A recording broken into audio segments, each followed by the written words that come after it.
Bonjour à toutes et à tous, dans cette vidéo nous allons voir comment calculer un produit scalaire avec des normes. Donc voici l'énoncé qu'on va se donner, on va considérer un triangle ABC avec certaines longueurs et on va essayer de calculer le produit scalaire ABAC. Donc comment est-ce qu'on va s'y prendre? Et bien là on va utiliser une proposition vue en cours qui ressemble exactement aux identités remarquables mais pour le produit scalaire, avec un...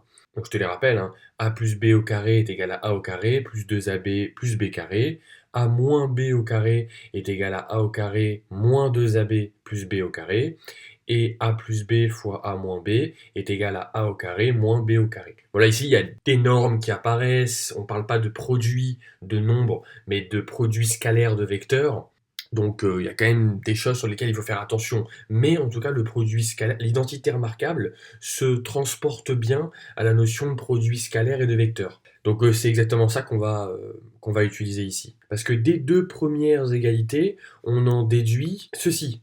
Si là, dans ce premier calcul, on envoie norme de u au carré de l'autre côté, norme de v au carré de l'autre côté, et qu'on divise par deux, c'est-à-dire on multiplie un petit 1,5 qui apparaît devant, on retrouve cette première égalité. Et de la même manière, si ici on envoie tout de l'autre côté et on divise par moins 2, c'est-à-dire on multiplie par moins 1,5, on retrouve cette deuxième proposition. Ok, donc c'est les entre guillemets identités remarquables pour le produit scalaire et les vecteurs qui me donnent, après simplification, cette formule qui me permet de calculer un produit scalaire entre u et v à partir des normes de u, norme de v, et norme de u plus v ou bien norme de u moins v. Donc allons-y, on va utiliser la deuxième formule ici. Donc AB scalaire AC est égal à 1,5 facteur de norme de AB au carré plus norme de AC au carré moins norme de AB moins AC, le tout au carré. Ok? Bon bah d'abord travaillons un petit peu dans cette norme ici. Moins AC, ça va faire plus CA. Donc au lieu d'écrire AB plus CA, j'écris CA plus AB. Pourquoi est-ce que j'écris ça? Parce que là maintenant on identifie clairement qu'on va pouvoir utiliser la relation de Chasles et transformer CA plus AB en CB. Ok?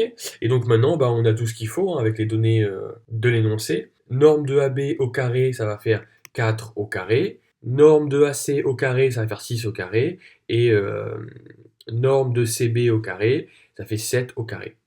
Et donc après calcul, on obtient 3,5. Ok? Donc maintenant, à toi de jouer, on considère un parallélogramme ABCD.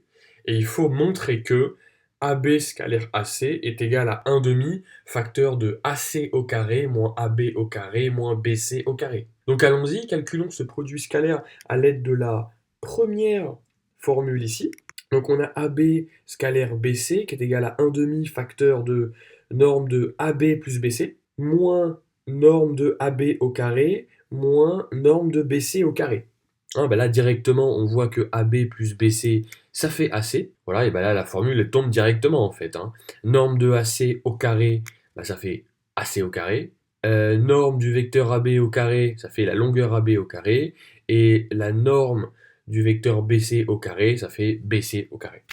Ok, et on a exactement ce qu'il fallait montrer. Donc des fois, c'est assez rare qu'on utilise ces égalités, mais c'est quand même un savoir-faire à maîtriser de pouvoir calculer un produit scalaire à l'aide d'une de ces deux égalités. Et savoir que ces deux égalités sortent pas de n'importe où. Si tu les as oubliées, on n'est pas obligé forcément de les apprendre par cœur. Les identités remarquables, généralement, on les connaît bien mieux. Donc on peut écrire les identités remarquables. Et comme j'ai dit, en faisant passer tout de l'autre côté et en divisant par deux, dans la première et dans la deuxième identité remarquable, on retrouve ces deux égalités. Ok ? Voilà, donc c'était tout pour cette vidéo, j'espère qu'elle aura pu t'aider. Bon courage dans tes révisions et à bientôt.